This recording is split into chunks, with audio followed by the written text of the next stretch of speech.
Wassalatu wassalamu ala nabiyina Muhammadin wa ala alihi wa ashabihi ajma'in wa man ihtada bihadihi ila yaumiddin, amma ba'd. Bapak Ibu, saudara-saudari jamaah salat subuh rahimakumullah. Tema yang akan saya sampaikan pada kultum kuliah 7 menit lebih. Judulnya adalah berjuang lebih baik, berjuang lebih penting dari berhasil. Temanya ini cukup membingungkan buat saya dan juga membingungkan buat Bapak Ibu semuanya. Berjuang lebih penting dari berhasil. Makanya supaya saya tidak bingung, dan mudah-mudahan nanti juga Bapak Ibu tidak bingung, nanti saya akan menceritakan kisah mulai zaman Adam alaihissalam sampai zaman Adam Malik. Nah, nanti siapakah Adam Malik? Nah, nanti akan ada kuis pertanyaan. Yang tidak bisa jawab nanti dapat hadiah.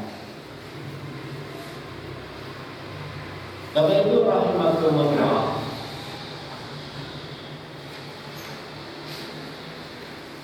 Kisah pertama manusia itu adalah kisah Adam alaihissalam. Ketika beliau diciptakan oleh Allah dari tanah dan ditempatkan di surga, dan ada usaha dari setan untuk mengganggu Adam alaihissalam, maka terjadilah perjuangan. Setan berjuang untuk menggoda Adam, sementara Adam alaihissalam dan istrinya juga berjuang untuk mentaati Allah subhanahu wa ta'ala. Perjuangan itu berat kelihatannya. Kenapa? Karena diceritakan was-wasa. Was-wasa itu kalau dalam bahasa Arab bahasanya itu fa'lala. Fa'lala ini punya arti usaha berkali-kali jatuh bangun. Contoh dalam bahasa Arab ada kata dahroja. Dahroja itu artinya menggelinding. Kalau menggelinding itu pasti dia akan berputar berkali-kali jatuh bangun hingga kemudian sampai kepada akhir yang sudah ditakdirkan oleh Allah Subhanahu wa ta'ala. Demikian juga kata fa'lala, demikian juga kata waswasa, demikian juga kata dahroja dan seterusnya. Ini kita sedikit belajar sorok. Ini bedanya fa'ala dengan fa'lala. Bapak Ibu rahimakumullah, perjuangan ini siapa yang menang?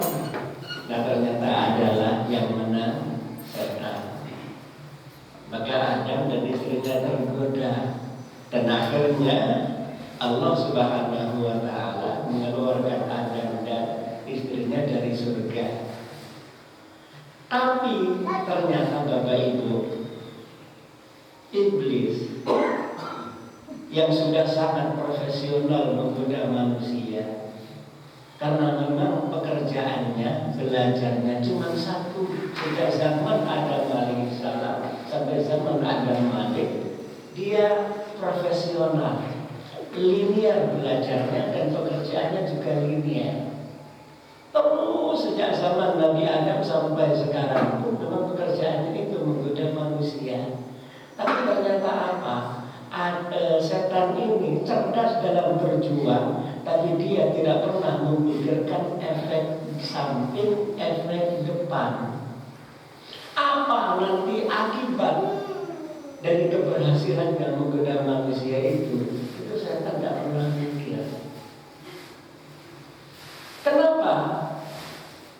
Karena kegagalan Adam alaihissalam ini ternyata membuat beliau diberi diturunkan oleh Allah dari surga dan kemudian ditempatkan oleh Allah di bumi kemudian beranak pinak terus berkembang sampai zaman sekarang ini dan jumlahnya sangat banyak, bahkan di Masjid Arafah pun sudah ada puluhan yang ngantuk.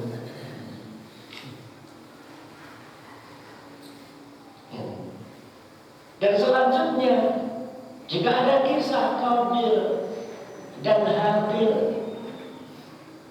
di mana Qabil ini gagal untuk mengendalikan emosinya, meskipun ia juga sudah berjuang untuk mengendalikan emosinya, hingga kemudian Qabil membunuh saudaranya dan setan pun berhasil menggoda manusia.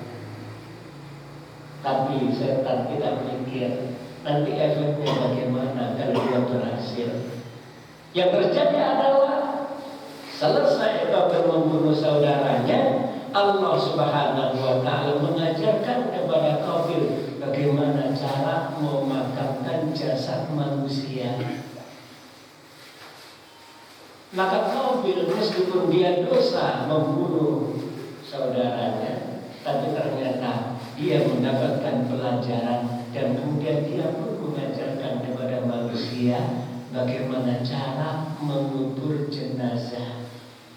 Maka kita pun bisa mengubur jenazah. Caranya gimana? Niru aja bagaimana dulu Qabil mengubur saudaranya. Tanah digali dan kemudian jasad yang sudah tidak bernyawa ditaruh di dalamnya, lalu diuruk lagi dengan tanah. Tapi zaman dulu enak Qabil itu. Kenapa? Dia bisa memakamkan di manapun. Nah zaman kita mulai susah, mau dimakamkan di mana? Kalau dimakamkan di makam haji, lama-lama nanti desa makam haji itu jadi makam.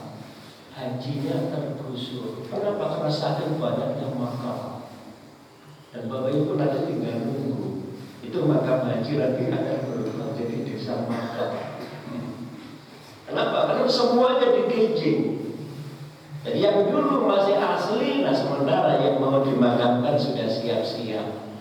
Semuanya siap-siap. Termasuk saya juga harus siap-siap menyusul panjenengan. Ya kerja terserah yang ngomong.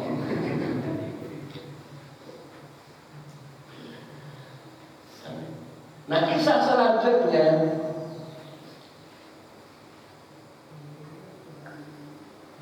sebulan yang lalu kita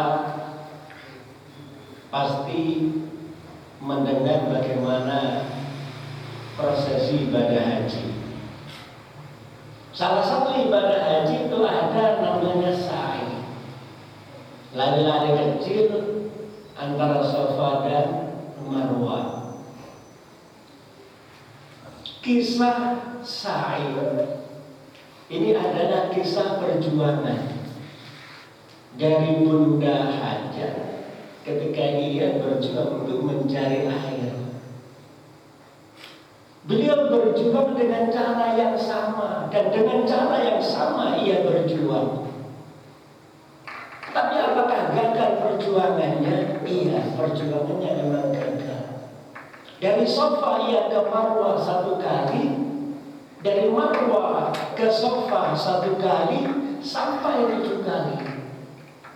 Bermula di Safa dan berakhir di Marwah.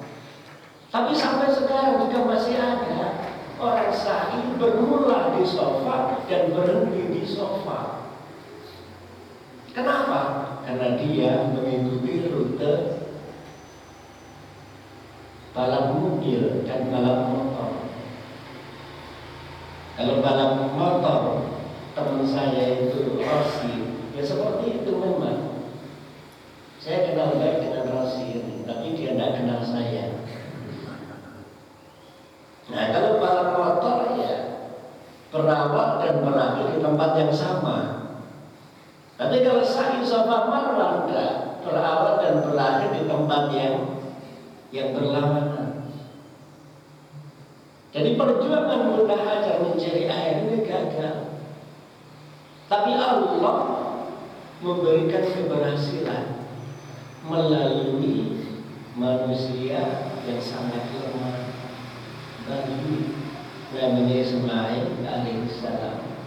Maka Ismail ini dengan menjejakkan kakinya ke tanah dengan sangat lemah, Allah Subhanahu wa Ta'ala memberikan keberhasilan. Apa yang diperjuangkan oleh Bunda Hajar ini kemudian berhasil didapatkan oleh putranya Ismail alaihissalam. Dan akhirnya sampai sekarang pun, siapapun yang menunaikan ibadah haji pasti akan mengenal perjuangan ini. Safa Marwah ialah lari kecil. Padahal kalau membaca sejarahnya, ini perjuangan yang gagal. Tapi kalau tidak ada perjuangan yang gagal, mungkin generasi kita di masa mendatang tidak akan pernah berhasil. Kalau seandainya kita boleh mengatakan seandainya Bunda Hajar tidak berjuang mencari air, mungkin Allah tidak akan memberikan keberhasilan melalui sosok makhluk yang lemah Ismail alaihissalam. Tapi berjuang, selama berjuang itu tetap harus dilakukan. Dan selanjutnya juga ada ibadah haji, namanya melempar jumroh 3 hari minimal. Kalau dihitung berarti berapa kali? 7 kali minimal.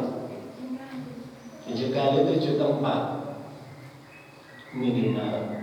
Nah, terus sampai 10 kali. Itu adalah perjuangan Bunda Hajar. Untuk apa? Untuk mengusir godaan setan. Tapi apakah kemudian setan berhasil diusir? Iya, pergi. Tapi setan datang lagi. Kenapa? Karena setan tidak mau berubah dari profesinya. Zaman dulu sampai sekarang itulah profesinya, menggoda manusia. Maka Bunda Hajar berhasil sebentar, kemudian setan datang lagi, terus seperti itu. Tapi kisah bagaimana manusia gagal mengusir setan, karena setan setelah diusir dia datang lagi. Kisah ini kemudian menjadi salah satu bentuk ibadah haji. Siapapun yang haji pasti nanti harus melempar jumroh. Itu sebagai simbol perjuangan manusia. Meskipun ia gagal, tetap dia harus berjuang. Dialah nanti Allah yang mentakdirkan hasilnya. Jadi bukan dalam bentuk marah kepada setan. Setan dilempar supaya setannya kapok. Akhirnya apa? Ngambil batu yang besar dilempar. Itu ambrol, itu nanti tempat melempar jumroh itu. Yang katanya sekarang sudah lantai 3. Ya kalau dulu lantai 2 mungkin kuat lah. Kalau lantai 3 semuanya bawa batu besar, ambrol itu tempat melempar jumroh. Ini perjuangan yang gagal, tapi luar biasa hikmahnya. Bapak Ibu rahimakumullah, kalau kita lanjutkan lagi, kita punya negara punya kita. Mana yang betul? Kita punya negara punya kita. Kisah kita punya negara ini luar biasa. Berawal dari perjuangan yang gagal. Bagaimana kisah ini kita punya negara ini berawal dari perjuangan yang gagal? Bapak Ibu rahimakumullah. 1492, berarti 1492, Andalusia yang sama itu adalah negara Islam runtuh, kemudian menjadi 2 negara, Spanyol dan Portugis. 1497, 5 tahun kemudian ada perjanjian Tordesillas antara Spanyol dan Portugis. Untuk apa? Membagi dunia menjadi 2, Spanyol ke barat, Portugis ke timur. Muktamar itu dipimpin oleh Paus Agung dari Roma tahun 1497, dan itu dikenal dengan perjanjian Tordesillas. Jadi memang ada perjanjian yang luar biasa di dunia ini. Kalau milik umat Islam itu ada perjanjian Hudaybiyah. Yang ini kemudian menjadi awal perjuangan dakwah Rasulullah itu menyebar ke seluruh jazirah Arab, bahkan sampai ke Konstantinopel dan sampai ke Kaisar Persia. Demikian juga perjanjian Tordesillas ini yang dilakukan antara Spanyol dan Portugis tahun 1497 ini kemudian merubah dunia. Spanyol kemudian jalan-jalan sampai ke Amerika. Kalau Amerika sampai Amerika. Nah, sementara Portugis sudah jalan-jalan sampai ke Nusantara. 1511 nah terjadi perang di Selat Malaka dipimpin oleh Adipati Yunus dari Demak. 1511 berarti hanya selisih waktu 1497 1511 atau 1512 selisihnya sedikit sekali. Perjuangan Adipati Yunus ini gagal dan efeknya adalah Indonesia kemudian terjajah sedikit oleh Portugis, kemudian dilanjutkan oleh Spanyol sebentar, dilanjutkan oleh Belanda. Belanda kemudian gagal, dilanjutkan oleh Perancis. Perancis dilanjutkan oleh Belanda. Belanda oleh Inggris. Inggris kemudian oleh Belanda. Belanda dilanjutkan oleh Jepang. Jepang kemudian dilanjutkan lagi oleh pasukan sekutu yang dipimpin oleh Inggris, tapi gagal. Nah itu nanti tahun-tahunnya Bapak Ibu tinggal lihat saja di buku sejarah. Tapi kita bermula kisah ini dari kegagalan bangsa Indonesia mempertahankan Nusantara 1511 dan Adipati Yunus kemudian mati syahid. Indonesia pun terjajah. Bangsa Indonesia pun gagal memperjuangkan dan mengusir penjajah. Maka 350 tahun bangsa Indonesia berjuang untuk merdeka, tapi gagal. Perjuangan yang gagal ini menciptakan rasa yang sama bahwa bangsa Indonesia terjajah. Dan rasa kebersamaan ini tercipta mulai dari Sabang sampai Merauke. Dan kegagalan ini membuahkan tokoh-tokoh pahlawan nasional. Sultan Agung pernah berjuang dari Jogja itu, pernah berjuang tapi gagal. Dan bahkan ada ibu-ibu dari Aceh, Kemala Hayati, ini juga dia berjuang, tapi ya sama, menang sebentar, tapi kemudian gagal.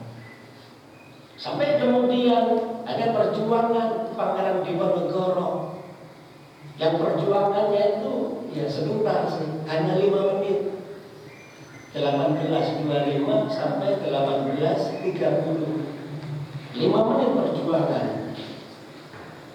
Salah bacanya.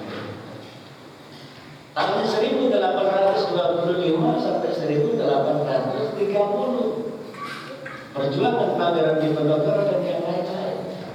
Tapi yang tadi gagal. Nah, kegagalan inilah menciptakan rasa kebersamaan. Maka siapapun wilayah-wilayah, dimanapun wilayah-wilayah ada di Nusantara yang membentang mulai dari Sabang sampai Merauke, yang dijajah oleh Belanda, ini kemudian menciptakan kebersamaan. Karena Bapak Ibu rahimakumullah, kenapa bangsa Indonesia itu lama berjuang? Karena memang tidak ada rasa kebersamaan yang kemudian menciptakan persatuan. Persatuan menciptakan kekuatan, kekuatan menciptakan kemenangan. Itu zaman dulu tidak ada. Kenapa? Karena tahun 1800 umpamanya, kalau kita lihat di buku peta itu sudah menyebar kerajaan-kerajaan Islam di Nusantara ini. Jadi di Sumatera itu ada puluhan kerajaan Islam. Di Maluku itu sampai diberi nama Maluku karena di sana itu banyak raja-raja. Raja-raja itu dalam bahasa Arab artinya muluk. Muluk itu raja-raja. Maka kata muluk menjadi Maluku. Raja-raja Muslim di sana banyak sekali. Di Jawa, Pulau Jawa juga banyak. Kalimantan juga banyak. Sulawesi juga banyak kerajaan-kerajaan Islam. Sampai kemudian di Irian Jaya itu juga ada 11 kerajaan Islam kecil-kecil. Yang semuanya tahun 1500 Masehi itu tergabung dengan satu kerajaan Islam yang ada di Demak. Jadi dulu wilayah kekuasaan Islam Demak yang didirikan oleh para wali songo itu koneksinya itu sampai ke Sulawesi, sampai Kalimantan, sampai ke Irian Jaya hubungannya. Tapi ya tadi rasa kebersamaan itu belum tercipta, sehingga mudah sekali diadu domba. Nah, karena lama berjuang, lama berperang, dan kemudian gagal, kegagalan itu menciptakan kebersamaan. Maka saat itulah kemudian muncul yang disebut dengan Sumpah Pemuda, menyatukan seluruh Nusantara untuk berjuang bersama atas dasar satu bangsa, satu nusa, satu bahasa. Maka kebersamaan ini kemudian menciptakan sebuah negara yang sekarang kita ramaikan kemarin hari ulang tahun Indonesia. Dan dulu belum pernah ada negara seluas NKRI ini. Dulu belum pernah ada di Nusantara ini. Kok bisa? Ya tadi efek dari apa? Kebersamaan. Ini mungkin yang tidak pernah dipikirkan oleh penjajah Belanda zaman dulu, bahwa akibat dari penjajahannya nanti kemudian di Nusantara muncul satu negara yang luas. Maka Bapak Ibu rahimakumullah, tidak ada perjuangan yang gagal. Perjuangan yang gagal adalah orang yang gagal berjuang. Dulu ada orang teman masih muda, namanya Mas Tom. Kalau dibalik menjadi Thomas. Nah, dia sering kali melakukan penelitian untuk apa? Menciptakan lampu. Tapi gagal. Ketika dia gagal, dia masih mencoba. Maka ada orang yang ngecek, nanya. Tadi pertanyaannya agak ngecek. Kamu sudah gagal 1000 kali, mau nyoba lagi, pasti gagal. Nah, logikanya dibalik. Saya tidak gagal 1000 kali, tapi saya sudah menemukan 1000 cara yang gagal. Itulah penemuan saya. Dan saya tinggal berhasilnya. Karena semua cara yang gagal sudah pernah saya lewati. Dia pun kemudian berhasil menciptakan lampu yang kemudian sekarang kita bisa menikmatinya. Mungkin kita mikir ya, seandainya Mas Tom ini orang Islam, wah, amal jariahnya itu luar biasa ini. Dia dapat pahala orang sholat jamaah. Kenapa? Karena dia membantu. Sebab dia apa? Sunatan hasanatan. Dia membantu kebaikan. Kita ngaji mungkin Mas Tom dapat pahalanya. Ya, kita tilawah Quran mungkin dapat pahalanya. Tapi ya saya, sepertinya dia bukan orang Islam kalau dalam sejarah itu. Nah, maka disinilah kemudian ilmu, pengetahuan, teknologi dulu dikembangkan oleh para Imam Khawarizm itu terus melakukan penelitian terkait dengan matematika dan ilmu pengetahuan. Ketika dia ditanya, untuk apa? Jawabannya sederhana, untuk mempermudah ibadah. Untuk mempermudah ibadah. Dan itu bagian dari amal jariah yang nanti pahalanya akan terus mengalir sampai akhir zaman. Nah, mudah-mudahan kita bisa terus berjuang.